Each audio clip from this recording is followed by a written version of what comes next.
India আর চায়নার education সিস্টেমের মধ্যে একটা খুব বড় ডিফারেন্স আছে, পার্থক্য আছে।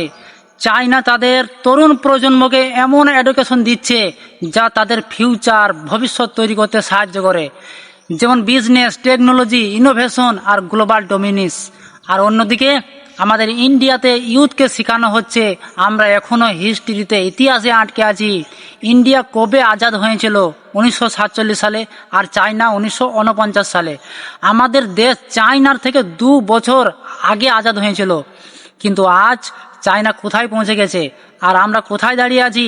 কারণ আমাদের এখানে সব সময় এটাই মনে করিয়ে দেওয়া হয় যে আমাদের পূর্বপুরুষদের ওপর কতটা জুলুম করা হয়েছে, আমাদের ওপর কতটা অত্যাচার করা হয়েছে, আমাদের কতটা লুটে নেওয়া হয়েছে। আমরা এখনো সেই গোলামের ইতিহাস, পুরনো ক্ষত আর আমাদের অতীতের দুঃখ কষ্ট নিয়ে বসে আছি। একটা দেশ তখনই আগে বাড়তে পারে যখন তার তরুণ প্রজন্মকে ভবিষ্যতের দিকে তাকায়। অতীতের কাঁদুনি কাঁদা বন্ধ করে চায়না আজ তাদের বাচ্চাদের শেখাচ্ছে পুরো ওয়ার্ল্ডে মার্কেট কীভাবে ক্যাপচার করতে হয়, টেকনোলজিতে কীভাবে 1 নম্বরে যেতে হয়।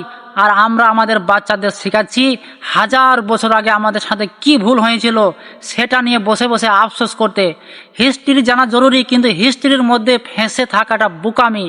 আমাদের হিস্ট্রিকে আমাদের শক্তি বানানো উচিত ছিল, আমাদের কমজোরি, দুর্বলতা নয়।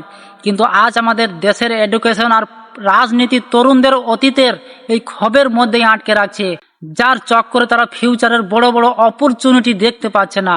আমাদের মেন্টালিটি, চিন্তা ভাবনা চেঞ্জ করতে হবে। আমাদের ইউথকে গুলামের হিস্ট্রি নয়, ফিউচার বিল্ড করার মতো সায়েন্স আর টেকনোলজি শেখাতে হবে। Thank you.